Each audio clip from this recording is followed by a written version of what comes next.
So welcome to the Three Principles Global Community webinar. My name is Stephanie Benedetto, and the Three Principles Global Community, or 3PGC, as we call it, is a nonprofit organization that is committed to bringing an understanding of the three principles as introduced by Sydney Banks to people throughout the world. And today, I am joined by Lyn McCright. Did I say your last name properly? Yes. Oh, good. And Teresa Walding, for celebrating the Year of the Nurse, Life in Motion. Let me tell you a little bit about Lyn and Teresa. So Lyn met Sydney Banks in 1980, and she began coaching 34 years ago, teaching the principles in her private practice of nursing in California. Lyn is a health and wellness nurse coach with an MPH in nursing from the University of Minnesota, where she's a nurse practitioner and a specialist in community health. Lyn volunteers as leader of the 3PGC Nursing and Health Professions Community of Interest and founded the online Advancing Holistic Health Coaching Program for licensed health professionals and nurses.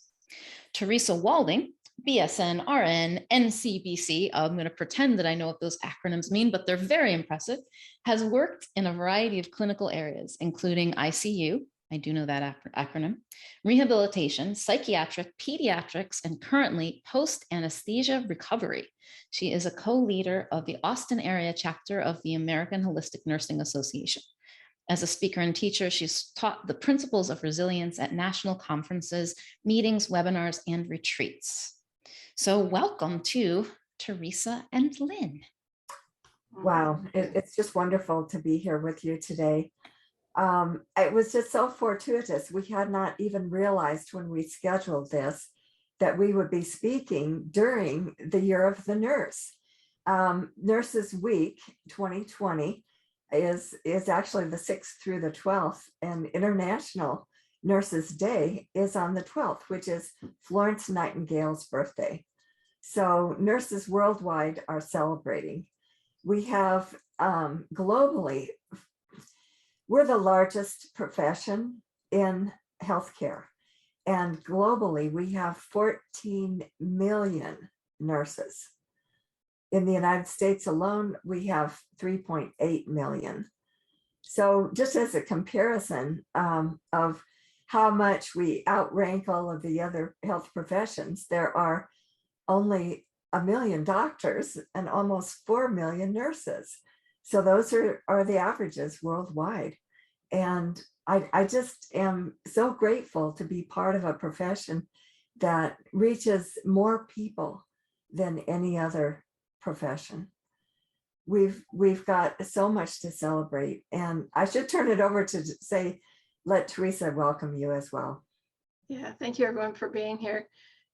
We've been on quite the ride the last couple of years as a nursing healthcare profession. And we have a few things we'd like to share with you today about what that's been like, what we've seen, and what some of our students have been saying about how the principles have really helped them navigate life in motion as it's unfolding in the moment. And well, there really is no other place to be. We have a huge vision for nursing and healthcare. Our own feeling about where this is going can be expressed in just a sentence. And that sentence is that we're here to bring new life to ourselves and our professions. And through that, to bring resilience to all of humanity. It's simply said, but it's a huge endeavor. And it's just our joy to be here now, to be at the point of bringing this. Teresa, I guess I'm thinking it might be fun to just talk a bit about our presentation at Nurseology. So that's a really good place to start, especially with all the changes on the horizon for healthcare, because Lyn and I have this vision that the principles are the foundation of health. They inform health, they are health, we're not separate from the way we view life. We manifest our thoughts in our bodies. You know, we think it, we feel it. It's a part of us. And so when we went to Nurseology, for those of you who don't know, it's a nursing theory conference. So all of the theorists that, if you've studied any nursing theory at all, some of the first nurse theorists, like Dr. Callista Roy, Sister Callista Roy, she was at this conference. Jackie Fawcett was there. Peggy Chin was there. These are people that I grew up with in nursing school and had to study. And so for me, it's like, oh my God, they're real people. They're alive, you know. And it was fascinating to me. And the love and respect that they had for all the new nurses coming into nursing and wanting to hear their theories of nursing. So that was really an interesting aspect of this conference. But the bigger part of it was Lyn and I were there to say, listen, it's not a theory that guides us, that helps us, that informs the things that we do. A lot of nursing is intuitive. It's kind of knowing the next question to ask when nobody's ever thought of it before. Or if something occurs and you just know what the next thing you should be doing. That's a kind of nursing that people don't really see. You know, they see us, you know, hanging IVs and giving shots and charting, a lot of charting. And so we did a presentation on the principles at the Nurseology conference. And it was really well received. I had I don't know if you call it a vision or a realization that all of the nursing theories that I had been studying, the principles fit in there. It's like I could see it superimposed on top of the theory and pick out the principles-based parts of it. And in my mind, I thought, what would this look like if we took all these theories and picked out all the principles-based parts of it? What would that theory look like? It was just fun to think about. That would be a humongous task to do, but it uncovered that this has been around forever. People have been trying to describe what human caring looks like, or that people are not separate from their experience of life. One of the theories, Martha Rogers, it's human becoming, you know, more than the sum of your parts, and how that develops over a lifetime of, you know, increasing of knowledge or insight or how to live life well. And so it was really fun to give a foundation that says, listen, it's not a belief anymore. It's not a idea. Principles are a fact, and we can count on them. And when you have facts that inform your practice, now you can be scientifically based. And so then I thought, so is nursing a science? You know, I think it's an art, but it did bring up the question, can we say that all health is innate and the principles give the foundation to that? What can we see from there? So it was really fun, and I think they were really receptive to hear something a little bit different. And we let them know that it wasn't a theory that we were talking about. It's a unitary science, a way of looking at the whole of humanity, not separate from its environment, based on principles that guide life. And it was fun. It just felt really good to have a little bit different conversation and to have it well received. I think it was, absolutely. We described it as being pan-theoretical. And since everybody in the audience had their favorite theory, that's why they were there. It was a bit of a shock for them, for them to hear us say that this was the umbrella over all theories. And I'm just reflecting now on a couple of things that Florence Nightingale has told us that continue to be so inspiring to me. first of all, just in terms of celebrating the Year of the Nurse, that was declared in the year 2020 by the World Health Organization because it was the 150th anniversary of Florence Nightingale's birth. No, that's not quite right. 200 years of Florence Nightingale's birth. But what she told us is this: it will be 150 years before people see the kind of nursing that I envision. And she said that in, gosh. It was 150 years ago. Yeah, 150 years ago, exactly. In 2020. To the year 2020. And so that, what a celebration for us to know about the principles at the same time as she had prophesied, really, that there would be a new nursing, which she herself envisioned. She didn't say what that was going to look like. I think it's what we are creating today, and not just us, but worldwide, and all of the health professions. We're in a huge transformation. It's such an exciting time to be here. So in her very first book, Notes on Nursing, What It Is and What It Is Not, 1869, she wrote, "Knowledge of nursing is knowledge that everyone ought to have of how to put a body into a state of health."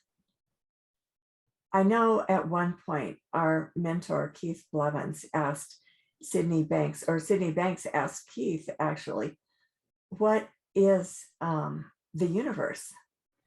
And Keith thought, oh my goodness, you know, all the planets, the stars and the moon and the sun. And before he could answer, Sydney said, it's knowledge. The universe is knowledge. And the knowledge of nursing is a huge part of that universe. How to put a body into a state of health. Not the details, but the big, big picture. We have to know that we have one of the most important tasks that has ever been placed before humanity, here now with us, with all of us, all nursing and all health professions.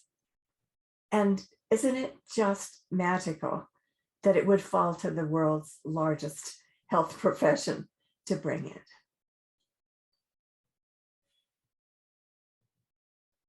That's huge. You know, before I met Lyn, I didn't even know holistic nurses existed. I've been looking for things to help me feel better, to get better, to relieve pain. I'm a nurse, but I still prefer not to use any medications if I can help it. So I would look for alternative and complementary and alternative modalities. And so as a result, I studied a lot of them. And I still looked. I was looking and looking and looking. I can't even tell you how many classes and courses and books that I read.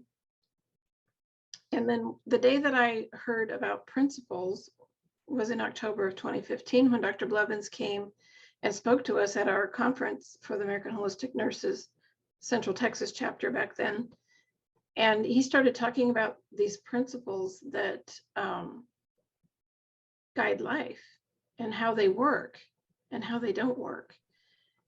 And everything he said about how they don't work is what I was doing. You know, it's like venting to friends, you know, getting people to think like me, somehow trying to relieve that stress, especially, you know, in busy, crazy work life. And then he talked about separate realities and how everyone in the world is using these, and we're all doing the same thing with the principles. Our thoughts, our feelings coming to life right before our eyes. And I heard something that day that completely changed me. And so that's when Lyn and I actually went immediately after that conference. We decided that we were going to become nurse coaches. And before we finished our program, we started our school. We started recording the videos for the school. And the evolution of doing something like that, like right on the heels of finding something that you've never heard of before, brought about an incredible amount of changes of being able to like see yourself think for the first time. We all know that we think, that's not news, but seeing that your thoughts are creating your reality was completely new. Or to be able to notice my thinking and watch it go by. I was like, I actually don't have to pay attention to that. It opened up an entirely new world. And in my view, in the nick of time, as what was to come in the pandemic, when the whole hospital went completely crazy. And I remember standing there thinking, the day we got the news that our hospital was shutting down, at the time I worked in post-anesthesia recovery, and they came in and they said, all the surgeries are canceled. And I was like, what are we going to do now? What's next? And of course, we knew that where I live, no one was sick here yet, but we were anxiously waiting and putting all the pieces in place. And I think back and I realize, even though there were moments of stressful thinking, for the most part, it was go with the flow. It was, okay, what's next? Okay, so your schedule changed 5 times today. What do you really want me to do? What's the next one thing that I can do? And I could almost watch everyone's faces as these changes came sweeping through. Some people were crying. Some people were just sitting there doing nothing. Other people were angry. People wanted answers. There weren't any answers. And I was talking with one of my friends and I was like, there's nothing to do. There's absolutely nothing to do right now but what we're doing. You make your best plans. You do the next thing that comes. And I saw, this is how life has always been created. But it took us slowing down to a near stop to actually just watch it happening. And that was all there was to do. And I had one moment where I got caught up in my thinking of, okay, what's going to happen next? Because my daughter worked at the hospital with me as well. And of course, as everyone knows, PPE was not plentiful. We had a mask a week. And of course, in the OR, we never wear a mask a week. We wear a mask in and out the room, changing it every time we make transitions. And I kind of got caught up. I knew it was my thinking, but I couldn't let it go. It was like, this looks really real. This is something that I really need to pay attention to. I need to prevent whatever's going to happen, even though I didn't know what it was. And I thought, I know I'm caught up here, but I can't get out of this loop that I'm in. Of course, I called Lyn because that's what I do. Of course. And she said, Teresa, you're as safe as you've ever been in this moment. And that's what jarred me out of that kind of thinking. And it was like, it was dark outside, but it got brighter. I don't know how else to explain that, but all of a sudden I could see the moon and the stars, and I could even see some people in their yards. And I thought, nothing has happened. I went on a trip and nothing happened. And so I remembered that experience throughout the whole next 2 years. And I found myself very often in a place of ease in the middle of the chaos, in a place of knowing exactly what to do next, in spite of, again, the chaos that was around me. One in particular was a lady who I had for 6 hours in the recovery room. If you've ever worked recovery, it's a very long time because people come and go very quickly. And there wasn't one thing I would do different. And she was fine. And we took her to ICU and she was still fine. I thought, man, I wish I could be here all the time. But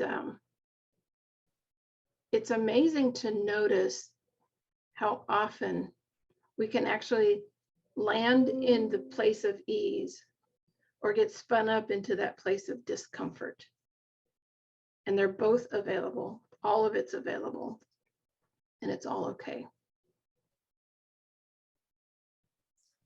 Teresa and I have had a wonderful privilege of bringing the principals to several different nursing associations. And through that, my feeling is that we really have gained the respect of our colleagues. We've had opportunities to speak to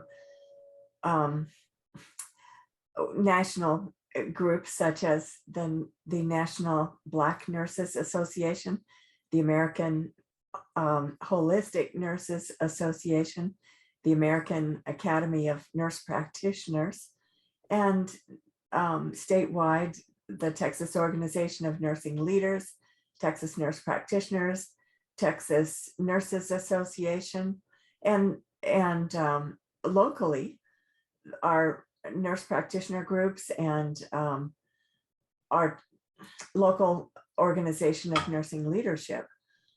We really are about bringing this to the health professions in the most widely accepted ways, which is through currently the nursing associations. But the fact that now 37% of nurses have quit their jobs in the last 2 years will make it necessary for us to find those nurses outside of their institutions. And we are eager to bring to nurses, a lot of nurses have elected to retire also. And we're just eager to embrace those nurses with their wonderful years of experience and bring the principles to them through nurse coaching. I just feel like every level of nursing needs this, and we have such a wonderful advantage that what we do applies to all clinical areas. There's no clinical area that is not included. So it's been a joy for us to be able to see that. And as we said, we've been spending the last, we're actually about to celebrate our 6th year anniversary. That'll be in June. And Teresa and I have been working together full time for 1 year now. And that's another celebration. We have such wonderful colleagues that have worked with us and wonderful, wonderful students. You said, Teresa, that you were going to say something about what some of our students had seen. Yeah, man. I don't think there's any more joy in the world than watching somebody wake up to these principles, to see them see their own thinking in the moment and be able to describe what that feels like and what it looks like to them. I was speaking to someone the other day and she was like, I didn't know that all this noise in my head was my thinking. She said, I had thinking that had a purpose and I had thinking that had no purpose at all. I said, it kind of scared me to realize that I could actually tell the difference. I don't think anyone's ever explained it to me like that before, but that's how she saw it. And she said, it helped me settle down. And she said, as soon as I started settling down, my body felt better. She said, I felt lighter. And because in our coursework, we do talk about that mind-body connection. We're not separate from our thinking. if we're thinking it, we're feeling it, but we can also create true disease in our bodies through constant chronic stress. One of the things the cardiologists always say is, I've got to figure out a way for them to decrease their stress so they don't die. Mhm. People just don't know that it's coming from their thoughts. They think it's the pressures of life or the pressures of their job or the world or whatever they can make up about it that's not their thinking. And she said the other odd thing that happened, she said, as soon as that started, she has fibromyalgia. She said, I suddenly felt like I could get up and go do some things that I needed to do. And she said, so then I knew that it was the way I was thinking about my circumstance. And she's in grad school, so there's a lot of testing and classes. And she was able to see clear her next steps of what she needed to do for herself as far as lightening her load so that she could take care of herself. And she said, I realized that self-care is first and not last. The nurses are not very good at taking care of themselves first. We're trained to think of the patient first in every circumstance. And it was refreshing to hear someone speak about what these principles look like to them as they're having insight into how they work or that they work. And I don't know, there's nothing quite like when people wake up to the fact that they think and what that means for their life. We never tire of seeing those Mhm. lights come on in our students' eyes.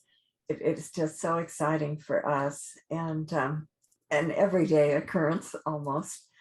It's what's happening now is that we have a broader perspective on the what we're actually doing is redefining nursing.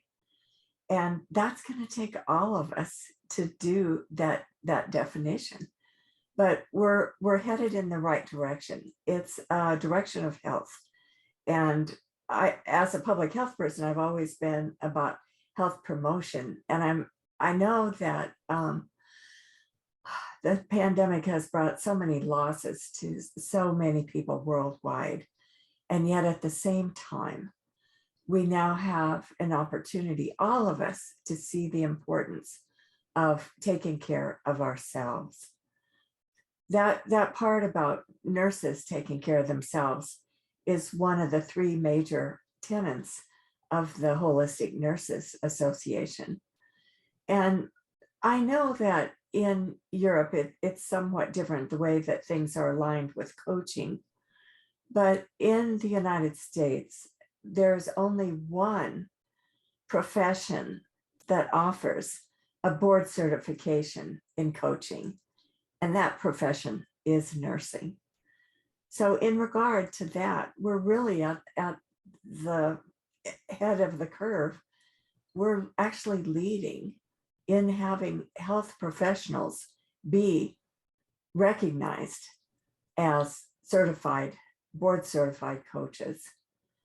And, you know, we have some wonderful nurses within the Holistic Nurses Association that have brought that to us. We didn't invent it. It was already there. But at the same conference where Teresa heard Keith speak for the first time, I remember standing on the stage and looking out of the audience. And what I felt was I was standing on the same cliff where Florence Nightingale stood. But instead of all of the dying soldiers and horses, what I saw was our dying healthcare system. And that I knew with the principles and with nurse coaching, we could transform healthcare and bring health to the system. You know, nurse coaching has only been around for about 7 years. So it's really new as a board certification. But it's here at the exact right time. I think, as Lyn said, a lot of nurses are leaving the hospitals. They still want a nurse. They still want to help humanity. We still want to affect change for people.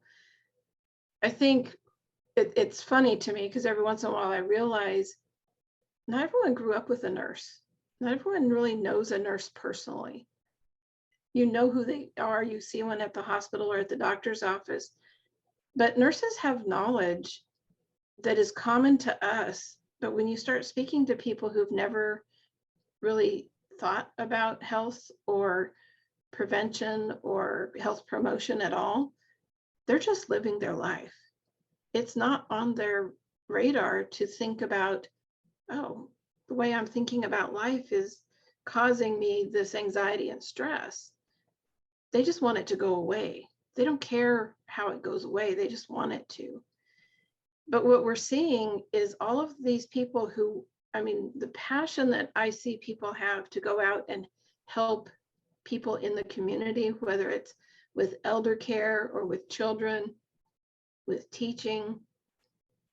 Nurses have a way of making people feel safe, allowing them to have conversations they wouldn't have with everyone else. And so nurse coaching is the perfect vehicle for nurses to share their knowledge with the public.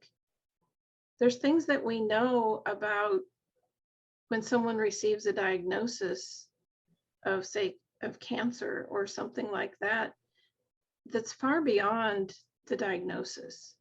Like, how is this person doing with hearing that news? Do they know that they're still okay, that nothing's happened right at that moment that wasn't happening the moment before? I've taken care of innumerable people who are in various stages of their illnesses, who come in for this procedure or that procedure, and they're happy and they're joking with people. And one of my favorite people, I asked him, I said, how do you come in here every time? Because he was coming like once a week, and you're happy and you're excited to be here. And he said, I woke up today. And his wife said, he's been like this his whole life. Don't let him kid you. And I said, but that was a choice. That's the feeling that he lives in. He's grateful, he's happy. And he said, I'm going to be like this till I'm not here. And I took care of another lady who, I walked in to start her IV and she was terrified and crying. And I thought, oh my goodness, what's happening here? And I just stopped and I put the things away so she couldn't see it. And I said, what's going on here? And she said, I am terrified of getting an IV. She said, every time I get one, it hurts so bad. I just don't want it. I'm scared. I know I have to do it. And I said, I'll tell you what, we're just going to look for a minute and I'll let you know when I'm ready to put it in. And I said, but tell me a little bit about yourself. And she started telling me about her childhood, why she was afraid of the needles, and on it went. And she's laughing. And I said, okay, I'm going to put it in. She goes, oh, okay. And I slipped it in and I said, okay, we're all done. And she just looked at me and she said, you're kidding, right? And I was like, no. I said, it's all finished. And she couldn't let me go. And she came back about 2 weeks later and brought me an angel pin. Now, to me, that was normal everyday nursing. That was being with someone, helping someone through a difficult time. Where did that come from? That's that human to human connection. And we all want that. We love that. Like this place where we just feel loved and connected and everything seems easier. And I think, this ability to heal a nation, to heal a world with these principles is incredible. Because every single person that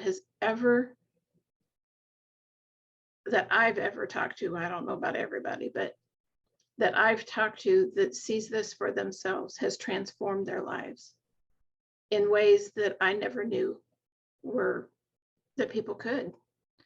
And of course, when you see that kind of transformation, you want to put it on everything. You want the whole world to know about it. And And it becomes this playground of just sharing the little bit of knowledge that no matter what it is, if someone else doesn't know about that, it's huge to them. And that's important for us to know, especially in the world of, not just the principles, but just in the world in general. People have knowledge that others have never heard before, and it's profound and helpful to them. And I love one of Sydney Banks' tapes that I listened to, talks about being ordinary. Being ordinary is the most extraordinary thing in the world. But don't we all live there? We all want to be this, I guess I don't really. I just want to be myself and connect with people and help someone not suffer as much. That's the reward that I see of nursing. And that is life. That's life right here in motion as it's unfolding. And there's really nothing else to do, to be there with someone like that. Wow, it's so fun that you just quoted that. The most extraordinary thing is to be ordinary.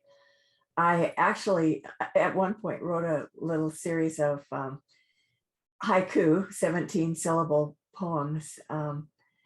And one of them, several of them were about nursing and the principles, but one of them said, carry it in with the bedpan, the heart and the mind of the nurse, wisdom.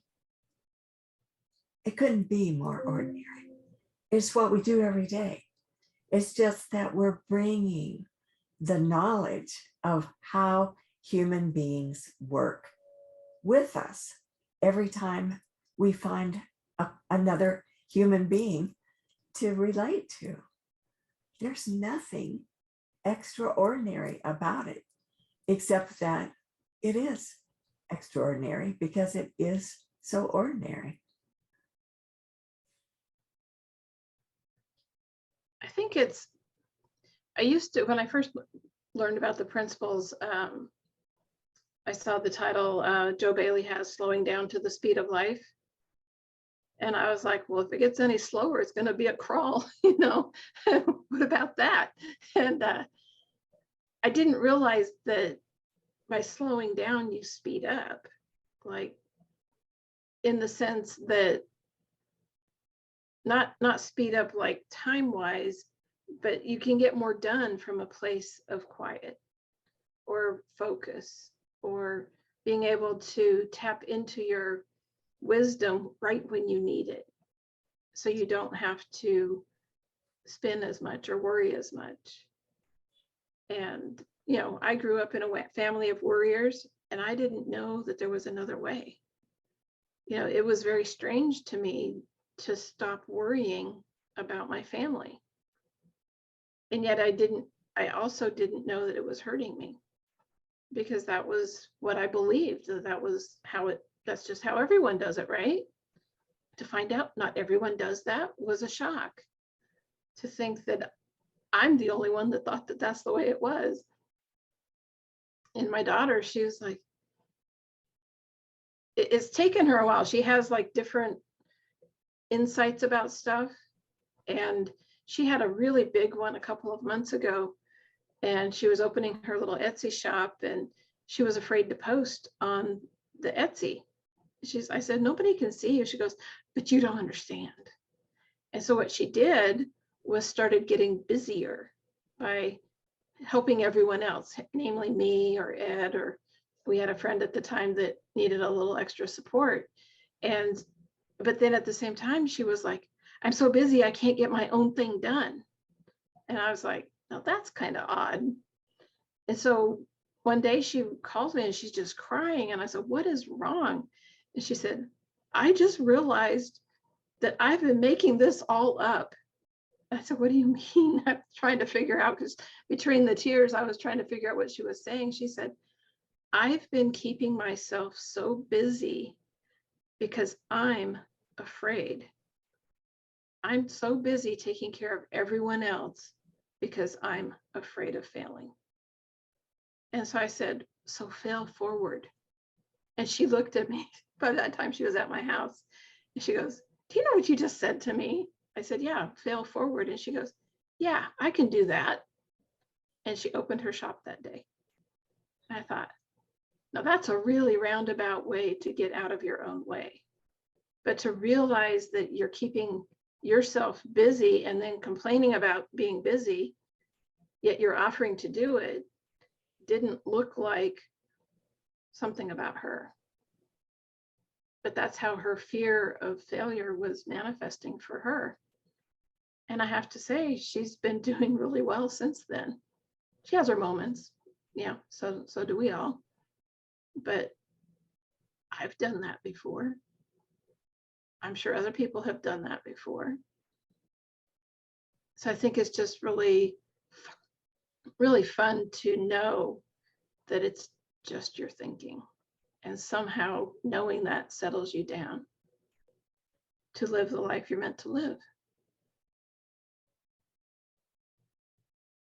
Wow. Speaking of the life that we are meant to live, I had a wonderful opportunity to be coached a while back.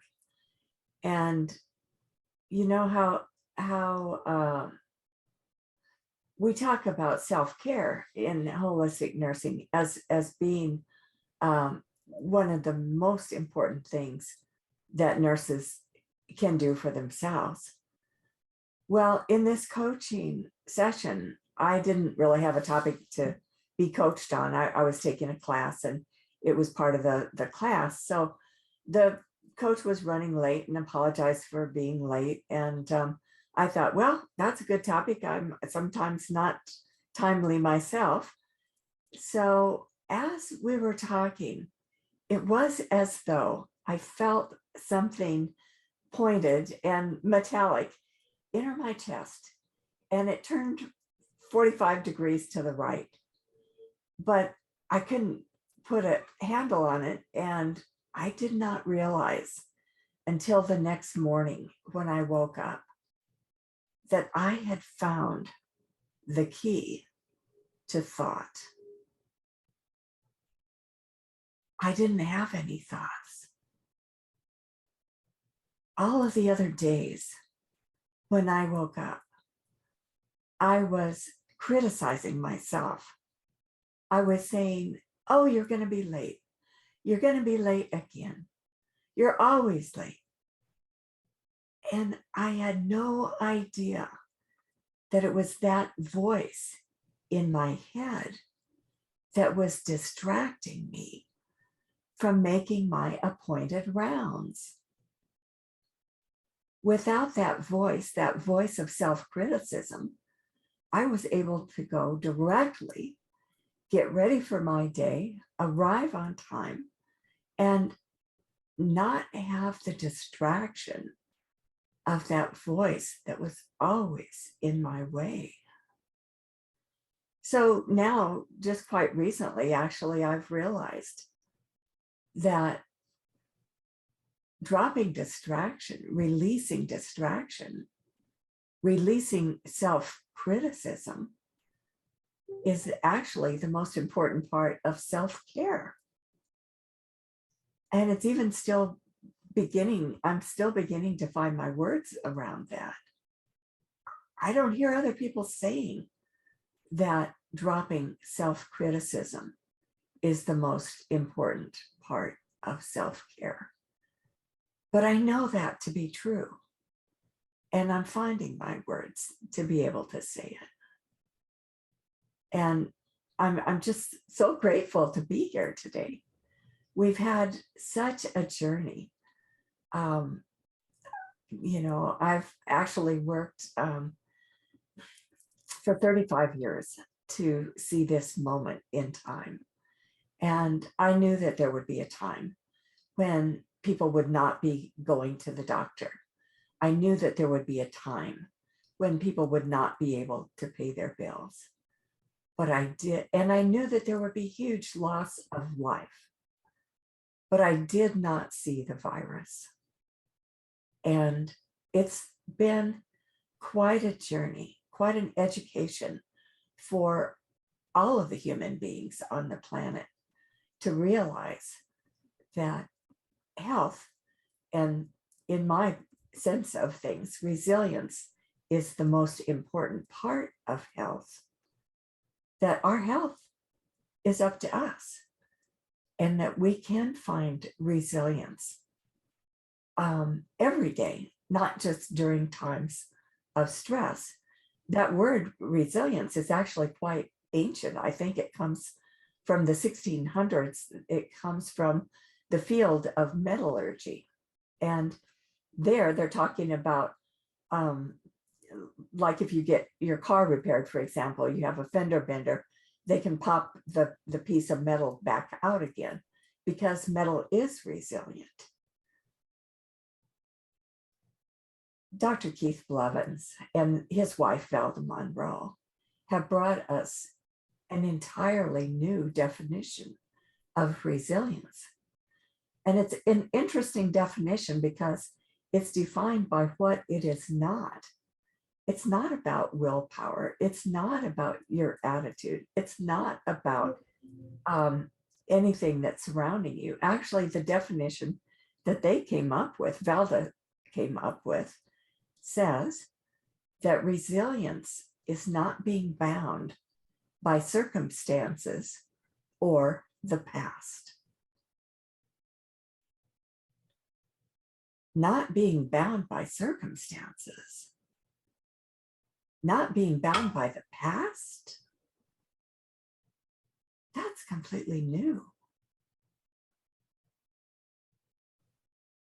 When the turn of the century came, there was a photograph of a man on the cover of Time magazine, and it was the most influential man of the 20th century.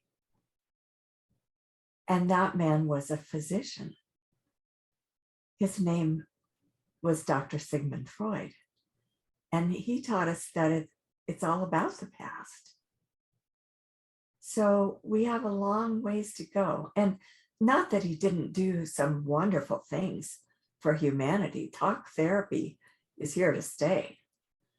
But for us to know as individual human beings on the planet that we only bring the past to our present moment through our memory is total freedom. Who knew? It's just incredible to be able to share what we're sharing now. It's so freeing to humanity. And I've never done anything more simple or more rewarding than sharing the principles. I don't have anything left to say. I agree. Well, I think it's a good time. We have 10 minutes and longer if we need to answer questions. Yeah, so if you have questions or perhaps some feedback on what you've heard today or insights that you're having for Lyn and Teresa, you can put it in the chat or feel free to raise your hand by going down to the reactions button on your screen and selecting raise hand. Or just wave. Yeah, or just wave if you can see. I can't see everybody. You might have to call them out then. Well, I want to welcome our representatives from Denmark. Thank you.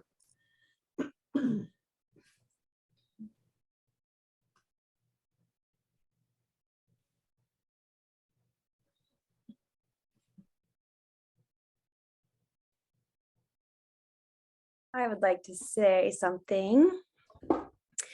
Hi, Lyn and Teresa. I'm actually, you guys know that, but hello, everybody else. I was thinking in my head the word simple, and that is what you then kind of summed it up. And I think that's, to me, part of the most beautiful part of the three principles, because it doesn't have to be complex and difficult, and but yet you still get that compounding effect. once you have grasped, or begun to grasp, we're forever learning. I just think it's neat because Lyn, you also shared an example of a different version of self-care and how that can look. And I recently had a client who gave me an example of her version of how she realized she was caring for herself. For example, by having someone clean her house. She realized she is actually caring for herself in a lot of different ways that she might not have realized are versions of supporting herself through that. And so I loved an additional example of how you said it's releasing those distractions is self-care. So I appreciated that new perspective. Thank you. Oh, thank you, Ashley. Yeah, I love it too. And those words came to me before I had a way to explain it. Dropping distractions is the most important part of self-care. I couldn't explain it, but I'm beginning to be able to, and I do know that it's true. And that's what sustains me. That's all I need to be sure. And I am, and we are.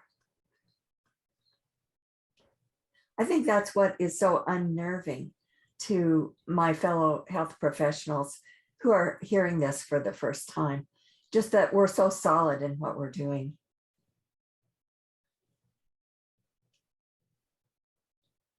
Hi, Christina. You have a question or comment? You can unmute yourself. I have a comment. I have a little story to tell about what you were saying about not being in the now only does everything to us. I was assisting a woman for two weeks ago, disabled, down in the social office in Greenland, and she has been fighting with the social office for quite a bit, and lost her children. They were taken from her.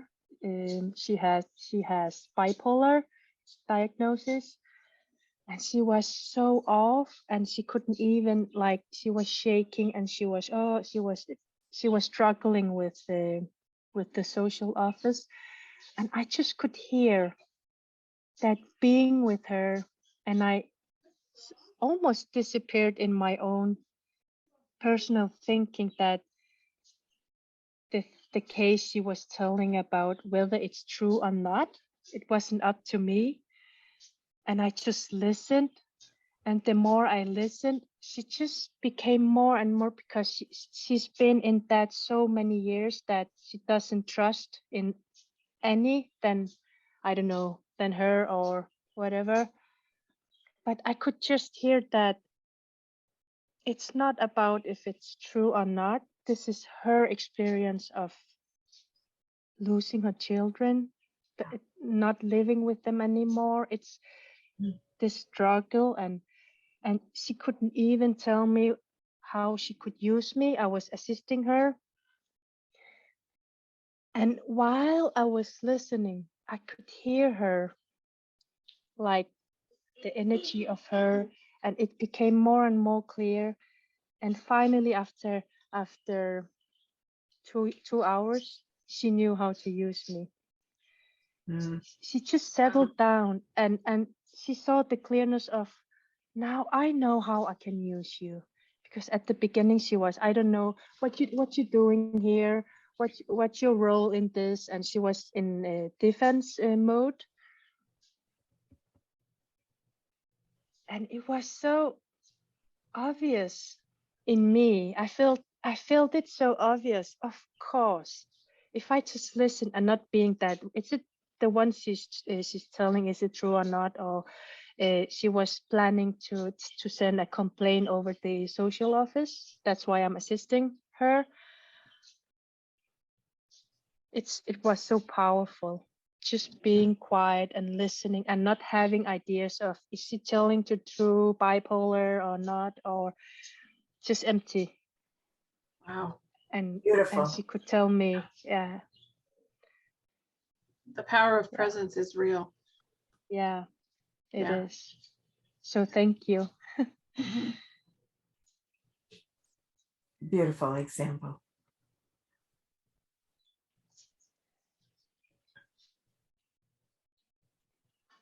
Well, And you actually said about being ordinary, just being myself. I wasn't coming as occupational therapist, Right. a healthcare. I was just coming with my ordinariness.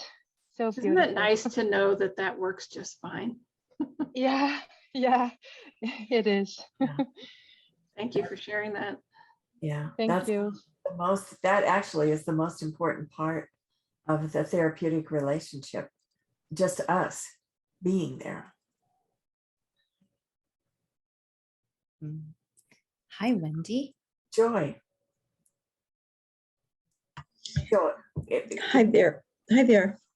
My name's Wendy and I'm a nurse, and I appreciate this conversation greatly. Thank you, Teresa, and thank you, Lyn, for sharing from the heart as you have. And I'm looking over my shoulder and talking quietly because I'm talking about my husband who's walking around. So he's been very worked up recently about his elderly father, who is well enough to take care of himself to some degree, and stubborn enough to be blind to his limitations. So, but he's not incompetent, he's competent. So for those of us that love this man, can we trust you with yourself, or are you going to do something a little bit wacky and crazy, right?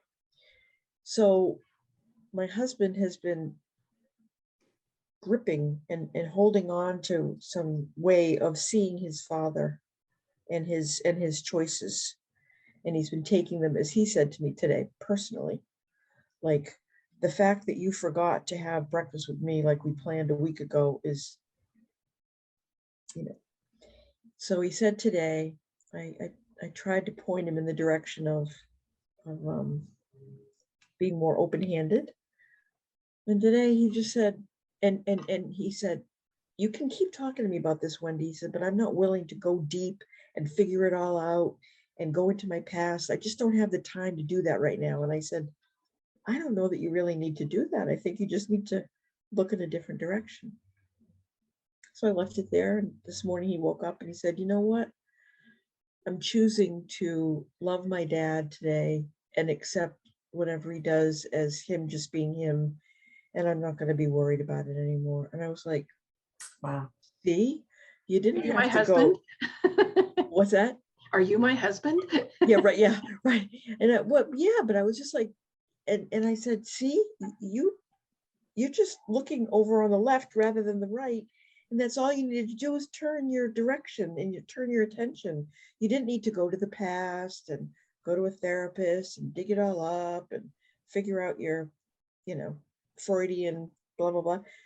And do you feel a little bit lighter today? Oh yeah, I feel a lot lighter. I said, yeah, I'm sure you do.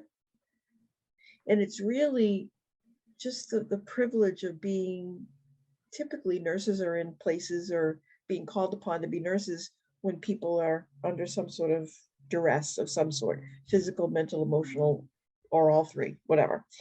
And the ability to be ordinary and just gently suggest, be with, offer up, looking to the left rather than the right is such a light touch, but can be so beautiful. And I'll close with this. I made it a coffee date today to meet with a woman that I'm in a book group with, and we've not met in person. I said, I'd love to meet you in real life.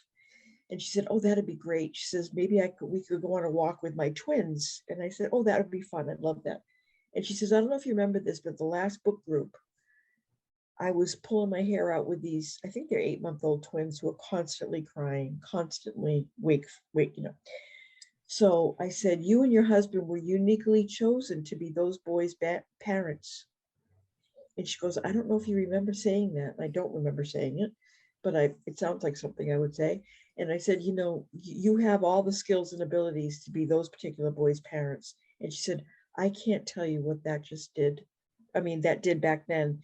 And for the past month, it's much easier to deal with these children because I know I'm supposed to be their mom. So whatever they're doing, I have the exact set of, we fit together like a couple of good Legos, me and these boys, So it doesn't take much Oh, to how wonderful. to offer to people. And I'm not just diminishing it, but I'm also saying don't overthink, right? That's what we're all about here, is not overthinking. So that's Yeah. enough out of me. Thanks. I love that example. Yeah, that's Yeah. awesome. Well, Steph, I did want to say that we do have a community of interest for nurses and licensed health professionals within the Three Principles Global Community. And you can just get in touch with me. My name at gmail.com is my email address, or you can check with Stephanie or Bonnie or somebody at 3P to find us. But it's been ongoing now for 7 years. So that's a celebration in itself. I think I did see a hand raised from Joy. Would you like to speak? Sure. And this is a little different slant, I think. But one of the amazing things that Ashley and I have experienced in our discussions is, yes, we recognize the simplicity of it and we get excited about that. But what happens, and what's so much fun, is that it bursts so many incredible, beautiful ideas that we're almost like poets in expressing our excitement. And the only comparison I could think of with this is, I don't paint, but there's part of my wishes that I knew how to paint. That if I was presented with 100 different colors and I had the opportunity to make this absolutely gorgeous painting, I feel that that would be maybe a tiny piece of what the opportunity is for us when we give the simple idea to people that they can make changes easily. It's huge. There's nothing more important that we can do now. It's just freedom in itself. And I think we've come to the end of our time. We could stay on a bit if you'd like, but I just want to thank all of you for joining us today. It's been such a heartfelt meeting, even though we did all the talking more or less. And we just look forward to many, many other times together.